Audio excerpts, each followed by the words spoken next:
आध्यात्म और गुरु भक्ति प्रधानमंत्री नरेंद्र मोदी के जीवन के दो अहम पहलू हैं। मोदी की गुरु भक्ति एक बार फिर देखने को मिली देवभूमि ऋषिकेश में, जहां प्रधानमंत्री नरेंद्र मोदी अपने आध्यात्मिक गुरु महात्मा ध्यानंद गिरी से मिलने पहुंचे। ऋषिकेश में मानो मोदी की शख्सियत एक अलग ही अंदाज में सामने आई। प्रधानमंत्री नरेंद्र मोदी ने अपने गुरु का नमन तो किया ही, साथ ही गंगा किनारे बैठकर ध्यान भी लगाया। ये गुरु और शिष्य की मुलाकात है। ये गुरु और शिष्य के भावनात्मक रिश्ते की तस्वीर है। प्रधानमंत्री बनने के बाद मोदी पहली बार जब अपने गुरु के आश्रम पहुंचे तो गदगद दयानंद गिरी ने अपने शिष्य का स्वागत किया। करीब आधे घंटे तक प्रधानमंत्री नरेंद्र मोदी और उनके गुरु दयानंद गिरी एक दूसरे का हाथ थामे रहे। प्रधानमंत्री ने सबसे पहले अपने गुरु से उनकी तबीयत के बारे में पूछा। प्रधानमंत्री ने दयानंद गिरी से कहा कि जैसे ही वे स्वस्थ हों, दिल्ली आकर जरूर मिले। इसके बाद गुरु शिष्य में देश और समाज पर बातचीत हुई। प्रधानमंत्री ने अपने गुरु को बताया कि उनकी सरकार गांव और गरीबों के लिए क्या कर रही है। पीएम ने दयानंद गिरी को बताया कि वो 2022 तक हर घर में बिजली पहुंचाना चाहते हैं और वो खुद इस काम को देख रहे हैं। इसके बाद प्रधानमंत्री आश्रम के एक छोर पर बने गंगा तट की ओर चले गए। पीएम ने गंगा किनारे ध्यान लगाया। गरीबों के प्रति बड़ी चिंता रहती है, तो उन्होंने उस विषय में पूछा क्या हो रहा है, कैसे हो रहा है। पहले तो संतुष्टि जताई कि आप गरीबों के लिए इतना अच्छा काम कर रहे हैं, तो मुझे संतुष्टि है। देश के लिए जो काम करो इसमें बहुत संतुष्ट हूँ। तब जाके मोदी जी ने बताया, महाराज जी मेरी प्रतिबद्धता है, हर गरीब के घर में 24 घंटे बिजली जाएगी, हर गरीब को घर मिलना चाहिए और हर गरीब के बच्चे को आमदनी के लिए व्यवसाय, कुछ नौकरी की व्यवस्था हो और व्यवसाय करना चाहे तो बैंक की लोन की व्यवस्था हो, वो करने के लिए मैं प्रतिबद्ध हूँ। प्रधानमंत्री नरेंद्र मोदी तकरीबन 1 घंटे आश्रम में रहे। मोदी सबसे ऐसे मिल रहे थे मानो ये उनका अपना घर हो। पीएम के गुरु भाइयों ने भारत माता की जय नारे के साथ पीएम का इस्तकबाल किया। आश्रम के लोग प्रधानमंत्री के साथ सेल्फी खिंचवाते नजर आए। लोग मोदी को छूकर शायद ये एहसास करना चाहते थे कि वो सचमुच अपने पीएम से मिल रहे हैं। प्रधानमंत्री ने भी किसी को निराश नहीं किया। वो धैर्य के साथ सबसे एक एक कर मिलते रहे। प्रधानमंत्री ने अपने गुरु को दिल्ली आकर उन्हें आशीर्वाद देने की गुजारिश की। आप चलते फिरते हो जाएं फिर और दिल्ली पधारे और जहां मेरा कार्यालय है वहां के आशीर्वाद देता कि मेरा काम ठीक हो, मेरी मति ठीक हो और आप मुझे बल दे कि मैं आगे काम करूं। नरेंद्र मोदी हिमालय यात्रा के दौरान पहली बार स्वामी दयानंद गिरी से मिले थे और करीब 4 दशक बीत जाने के बाद भी ये रिश्ता आज भी उतना ही आत्मीय है। ऋषिकेश से रॉबिन सिंह चौहान के साथ टीम न्यूज नेशन। प्रधानमंत्री नरेंद्र मोदी अपने गुरु के दर्शन के लिए पहुंचे थे, लेकिन उनके इंतजार में ऋषिकेश के लोग घंटे खड़े रहे। दयानंद गिरी आश्रम के आसपास ऐसा लग रहा था जैसे उत्सव जैसा माहौल है। आश्रम के संत भी प्रधानमंत्री नरेंद्र मोदी से मिलने के लिए बेसब्री से उनका इंतजार कर रहे थे और जैसे ही प्रधानमंत्री नरेंद्र मोदी पहुंचे तो ऐसा लगा जैसे कि आश्रम में तमाम लोगों को भगवान मिल गए।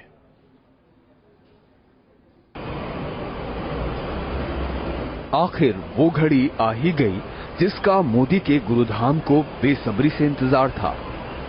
दयानंद गिरी आश्रम के लोग सुबह से ही पीएम का इंतजार कर रहे थे। करीब 3 बजे प्रधानमंत्री दल बल के साथ अपने गुरु के आश्रम पहुंचे। प्रधानमंत्री का कारवां जैसे ही स्वामी दयानंद गिरी के ऋषिकेश आश्रम पहुंचा, लोगों के चेहरे उत्साह से खिल उठे। बच्चों में भी मोदी को देखने की ललक थी। वो हाथ हिलाकर प्रधानमंत्री का अभिवादन करते दिखे। स्थानीय लोग मोदी मोदी के नारे लगा रहे थे। प्रधानमंत्री ने भी हाथ हिलाकर लोगों का अभिवादन स्वीकार किया। जैसे ही मोदी के कदम आश्रम की धरती पर पड़े, मोदी के गुरु भाइयों ने फूल माला के साथ उनका स्वागत किया। उत्तराखंड के मुख्यमंत्री हरीश रावत भी वहां मौजूद थे। शायद ये गुरु की दीक्षा का ही प्रभाव था कि तमाम राजनीतिक कटुता के बावजूद सीएम और पीएम मुस्कुराकर एक दूसरे से मिले। प्रधानमंत्री आश्रम में रहने वाले लोगों से तो मिले ही, उन्होंने बच्चों का खास तौर से हालचाल जाना। ये बच्चे आश्रम के ही स्कूल में पढ़ते हैं और प्रधानमंत्री से मिलना उनके लिए ऐसी याद है जिसे वो जिंदगी भर नहीं भूलना चाहेंगे। नरेंद्र मोदी जब आज आश्रम पहुंचे तो उन्होंने अपने गुरु से तो मुलाकात की ही, साथ ही इन छोटे बच्चों से भी उन्होंने काफी बातचीत की। और हम देखते आए हैं कि जब भी नरेंद्र मोदी ऐसे टूर्स पर जाते हैं तो वो बच्चों से खासा इंटरेक्शन करते हैं। मोदी जी आए, उन्होंने जितना भी कुछ बोला बहुत अच्छा लगा, उनसे मिल गए। क्या क्या बातें कही उन्होंने, क्या क्या क्या बोला? उन्होंने हमसे क्वेश्चंस किए कि यहाँ कौन ज्यादा शैतानी करता है और कौन शैतानी भी, तो कई लोगों ने हाथ उठाया, और कौन शांत है, कौन हिमालय जितना शांत है और कौन गंगा जितना। तो हमने बोला कि हम हिमालय जितना शांत है। प्रधानमंत्री मोदी जब आश्रम से निकले तो उनके चेहरे पर संतोष था। वे जिस तरह प्रेम से सबसे मिले, उससे आश्रम के लोग भी खुश दिखे। लेकिन बच्चे तो बच्चे होते हैं, चाहे पीएम हो या कोई और, वे अपने मन की बात कहे बिना नहीं रहते। प्रधानमंत्री मोदी को भी शायद इस बात का एहसास होगा जब बच्चों ने उनसे थोड़ी देर और रुकने की जिद की। हालांकि आधे घंटे के लिए हमसे मिलेंगे, पर सर बस 5 मिनट के लिए आए थे, हेलो भाई करके चले गए।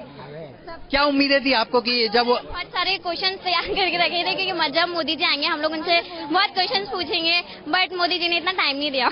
छोटी सी मुलाकात थी, उसके बाद जो है वो दोबारा दिल्ली के लिए रवाना हो गए। आश्रम में अपने गुरुजी से मिलने के बाद कुछ हल्के फुल्के पल इन बच्चों के साथ उन्होंने गुजारे। ऋषिकेश से वीडियो जर्नलिस्ट सोनी कुमार के साथ रॉबिन सिंह चौहान, न्यूज नेशन। प्रधानमंत्री के आध्यात्मिक गुरु स्वामी दयानंद करीब 88 साल के हो चुके हैं। ऋषिकेश में ही इनके धर्म और अध्यात्म का सफर शुरू हुआ था और फिर देश और दुनिया में लाखों अनुयायी स्वामी दयानंद गिरी के हैं। आइए आपको दिखाते हैं कि प्रधानमंत्री नरेंद्र मोदी के गुरु स्वामी दयानंद गिरी का आध्यात्मिक सफर किन किन पड़ाव से होकर गुजरा है।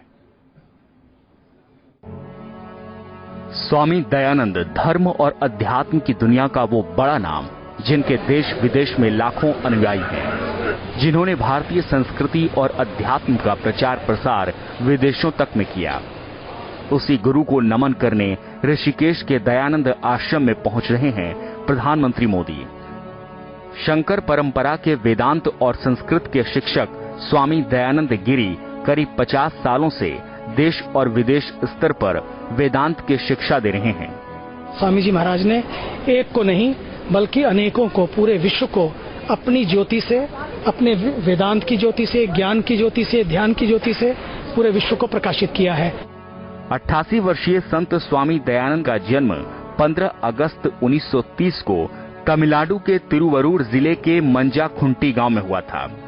स्वामी जी 1962 में ऋषिकेश आए और शिवानंद आश्रम के स्वामी चिन्मयानंद से उन्होंने संन्यास ग्रहण किया। स्वामी जी ने वैदिक ज्ञान भी ऋषिकेश में ही प्राप्त किया और 1962 में ऋषिकेश में ही आश्रम की स्थापना की। इसके बाद स्वामी दयानंद ने देश विदेश में गीता, वेद और उपनिषदों का प्रचार प्रसार किया। परम पूज्य स्वामी दयानंद सरस्वती जी ने आश्रम की स्थापना 1962 में की है और ऋषिकेश में रहे हैं। स्वामी जी ने अपनी वेदांत की जो शिक्षा दीक्षा है ऋषिकेश में ही प्राप्त की है। स्वामी चिन्मयानंद जी के शिष्य हैं स्वामी जी, चिन्मया मिशन से, और 62 से ही लगातार ऋषिकेश में स्वामी जी रहते हैं। स्वामी जी ने इस आश्रम की स्थापना करी। इसके अलावा स्वामी जी ने भारतवर्ष में 2-3 और संस्था और एक अमेरिका में स्थापना करी है। स्वामी जी ने इस आश्रम के अलावा भी अनेक संस्थाओं की स्थापना की है। आश्रम के पूरे भारत में 100 से ज्यादा केंद्र संचालित किए जाते हैं, जबकि ऋषिकेश, कोयम्बटूर और नागपुर में कुल 3 मुख्य केंद्र हैं। अमेरिका के पेंसिल्वेनिया में भी आश्रम का एक केंद्र है। योग को बढ़ावा देने में भी स्वामी दयानंद और उनके आश्रम का बड़ा योगदान रहा है। उन्होंने संयुक्त राष्ट्र में अंतर्राष्ट्रीय योग दिवस का प्रस्ताव रखे जाने पर नरेंद्र मोदी को बधाई भी दी थी। Team news nation. मनुष्य के जीवन में गुरु का महत्व क्या होता है और किस तरीके से गुरु का सम्मान होता है, इसकी मिसाल प्रधानमंत्री नरेंद्र मोदी हैं। कोलकाता के साथ साथ बेंगलुरु में भी उन्होंने इस मिसाल को पेश किया। आध्यात्म गुरु और रामकृष्ण मिशन के अध्यक्ष स्वामी आत्मस्वानंद महाराज से भी वो मिलने उनके अस्पताल पहुंचे थे। स्वामी आत्मस्वास्थानंद महाराज के दर्शन को मोदी अपनी प्रेरणा मानते हैं और इसी वजह से उन्होंने अपने गुरु के दर्शन भी किए थे। जिस गुरु की वजह से नरेंद्र मोदी आज इस मुकाम तक पहुंचे, जिनकी वजह से मोदी देश की सियासत में सबसे ऊंचे पद पर बैठ पाए, अपने उस गुरु को भला मोदी कैसे भूल पाते। कोलकाता में रामकृष्ण मिशन के अध्यक्ष स्वामी आत्मस्थानंद ने ही मोदी को सन्यासी बनने से रोका था। लिहाजा स्वामी आत्मस्थानंद बीमार पड़े तो पीएम मोदी उनसे मिलने कोलकाता के इस अस्पताल में पहुंच गए थे। अस्पताल में बिस्तर पर लेटे गुरु की चरणों में पीएम नतमस्तक दिखे और उनका आशीर्वाद भी लिया। गुरु से मिलने की इच्छा पूरी हुई तो मोदी की आंखों में इस खुशी की झलक भी दिखी। गुरु ने भी प्रधानमंत्री के सिर पर हाथ रखकर उन्हें आशीर्वाद दिया। मोदी ने काफी देर तक स्वामी आत्मस्थानंद से बातचीत की थी। मुलाकात के दौरान पीएम ने अपने गुरु से गुजराती में बातचीत की। मोदी जी प्रेसिडेंट महाराज से पूछ रहे हैं आप केम छो, गुजराती में, और महाराज भी गुजराती में आंसर दिया, मैं सारू छे। हाँ, तो और उसके बाद जितना बातचीत हुआ सब गुजराती में हुआ, क्योंकि प्रेसिडेंट महाराज जी ने बहुत अच्छा गुजराती जानते हैं, तो इसलिए बहुत उनसे आग्रह किया कि महाराज आप जल्दी अच्छा हो जाइए। मोदी ने तब गुरु के बेहतर स्वास्थ्य की कामना की थी। मोदी को स्वामी जी के मठ बेल्लूर मठ से लाया गया प्रसाद दिया गया तो एक शॉल और धोती भी भेंट की गई। पीएम ने बंगाल की प्रसिद्ध मिठाई संदेश का स्वाद भी चखा था। मोदी वहां करीब 20 मिनट तक रुके थे और अपने गुरु से हंसी खुशी बात करते करते कई सवाल भी पूछे। हालांकि सेहत ठीक नहीं होने के चलते स्वामी आत्मस्थानंद ने कम ही जवाब दिए। उन्होंने ऐसे बोला कि आप जल्दी अच्छा हो जाइए, महाराज से ज्यादा बात करने नहीं सकते थे। बताया जाता है कि तब आत्मस्थानंद महाराज कई दिनों से ठीक तरीके से बात तक नहीं कर पा रहे थे, लेकिन मोदी को देखते ही उनमें एक ऊर्जा आ गई और पीएम से काफी बातचीत की। मोदी को पहचानने में भी स्वामी आत्मस्थानंद को देर नहीं लगी थी। मोदी के सामने आते ही उनके गुरु ने उन्हें फौरन पहचान लिया था। मोदी देश के प्रधानमंत्री हैं, लेकिन अपने गुरुओं से वो प्रधानमंत्री के नाते नहीं बल्कि एक साधारण शिष्य की तरह भेंट करते हैं। Team news Nation. प्रधानमंत्री नरेंद्र मोदी का सन्यास और सन्यासियों से एक पुराना रिश्ता रहा है। सालों पहले प्रधानमंत्री नरेंद्र मोदी को स्वामी आत्मस्थानंद महाराज ने सन्यास से दूर रहने के लिए कहा था। मोदी के करीबी कहते हैं कि स्वामी आत्मस्थानंद महाराज ने उनसे कहा था कि तुम किसी बड़े काम के लिए पैदा हुए हो, इसलिए आगे बढ़ो और अपने नियति और लक्ष्य को पूरा करो। स्वामी आत्मस्थानंद महाराज से मोदी की पहली मुलाकात साल 1966 में हुई, जब स्वामी आत्मस्थानंद महाराज राजकोट में आरकेएम आश्रम आए हुए थे। मोदी ने यहीं पर स्वामी आत्मस्थानंद से मुलाकात की। स्वामी आत्मस्थानंद से मोदी इतने प्रभावित हुए कि उन्होंने सन्यासी बनने के लिए इच्छा जता दी, लेकिन स्वामी आत्मस्थानंद ने मोदी को सन्यासी न बनने की सलाह दी। ये वो गेट है जिस गेट से सन 1967 में नरेंद्र मोदी पहली बार मठ के अंदर गए थे और यहीं पे उनकी मुलाकात हुई थी महाराज माधवानंद स्वामी जी से। माधवानंद जी से वो बहुत ज्यादा प्रभावित रहे हैं और उन्होंने उनसे गुजारिश की थी कि अब नरेंद्र मोदी जो है संत बनना चाहते हैं, लेकिन माधवानंद जी ने मना कर दिया था। उसके बाद स्वामी आत्मस्थानंद वो भी इसी मठ के हैं। महाराज जी से उन्होंने एक बार ये गुजारिश की, नरेंद्र मोदी ने एक बार फिर से गुजारिश की, वो संत बनना चाहते हैं, लेकिन उसको भी टाल दिया गया। यहीं से मोदी के अंदर सन्यासी बनने की इच्छा खत्म होने लगी और फिर आशीर्वाद लेने के लिए वेल्लूर भी गए। वेल्लूर के इसी मठ में मोदी स्वामी विवेकानंद के जीवन से प्रभावित हुए। राजकोट में स्वामी आत्मस्थानंद महाराज की दीक्षा का मोदी के जीवन पर इतना असर पड़ा कि उन्होंने संघ की शरण ले ली। संघ से होते हुए मोदी ने सियासत में कदम रखा, लेकिन स्वामी आत्मस्थानंद महाराज को नहीं भूले। मोदी वक्त वक्त पर अपने गुरु से मिलने वेल्लूर जाते और उनका मार्गदर्शन भी लिया। गुजरात के मुख्यमंत्री रहते हुए भी मोदी ने स्वामी आत्मस्थानंद से मुलाकात की और आखिरी बार साल 2013 में उनसे मिलने वेल्लूर गए थे। इतना ही नहीं, जब मोदी ने प्रधानमंत्री पद की शपथ ली थी, उस वक्त भी अपने गुरु की यादों को संजोए हुए थे। मोदी की जेब में जो प्रसाद रूपी फूल मौजूद था, वो दरअसल स्वामी आत्मस्थानंद ने ही भेजा था। प्रधानमंत्री नरेंद्र मोदी का आध्यात्म प्रेम कोई नया नहीं है।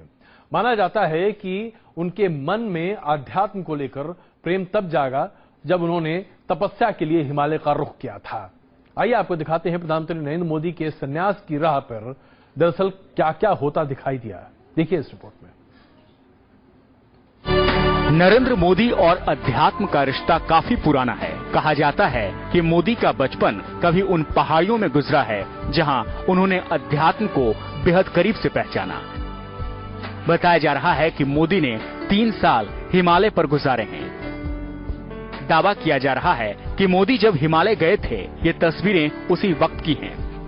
जो तस्वीरें मोदी की बताई जा रही हैं, उनमें मोदी की दाढ़ी बढ़ी हुई है और किसी तस्वीर में तो वो सन्यासी की वेशभूषा में दिख रहे हैं। लेखक एमबी कामत ने the man of the moment में लिखा भी है, 18 साल की उम्र में नरेंद्र मोदी ने आध्यात्मिक ज्ञान की तलाश में अपना घर छोड़ दिया था। लेकिन घर छोड़ने के बाद वो कहां गए, कहां रहे और उन्होंने क्या हासिल किया, इस बारे में बहुत कम जानकारी है। हालांकि इन खबरों पर सच्चाई की मुहर खुद मोदी ही लगा रहे हैं।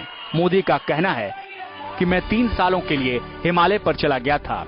अपनी इस हिमालय यात्रा के दौरान मैंने पश्चिम बंगाल के बेलूर मठ में भी लंबा वक्त गुजारा था और बेलूर मठ से अपने इसी लगाव की वजह से चौथी बार गुजरात का मुख्यमंत्री बनने के बाद भी वहां गया।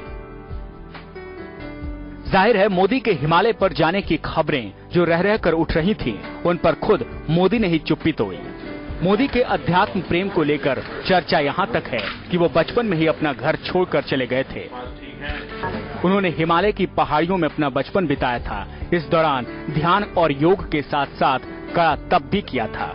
हालांकि 3 साल तक हिमालय में वक्त बिताने के बाद अचानक गुजरात पहुंच गए। मोदी सिर्फ 1 दिन के लिए अपने घर वापस लौटे। मोदी का अध्यात्म प्रेम ऐसा कि उनके कदम घर पर ठहरे ही नहीं। मां हीराबेन के मुताबिक नरेंद्र मोदी 2 साल बाद वडनगर लौटे, लेकिन सिर्फ 1 दिन और 1 रात ही वो घर में रुके, क्योंकि उन्होंने एक बार फिर वडनगर छोड़ने का फैसला कर लिया था। हालांकि मोदी वडनगर के बाद कहां गए, ये अभी तक सामने नहीं आ सका है। हालांकि कुछ लोगों की माने तो मोदी ने कुछ वक्त बेलूर मठ में बिताया था, जब उन्होंने ज्ञान और योग को समझा। फिर स्वामी विवेकानंद से प्रभावित होने के बाद मोदी के जीवन में दर्शन और अध्यात्म पूरी तरह से पनपने लगा। Team news nation.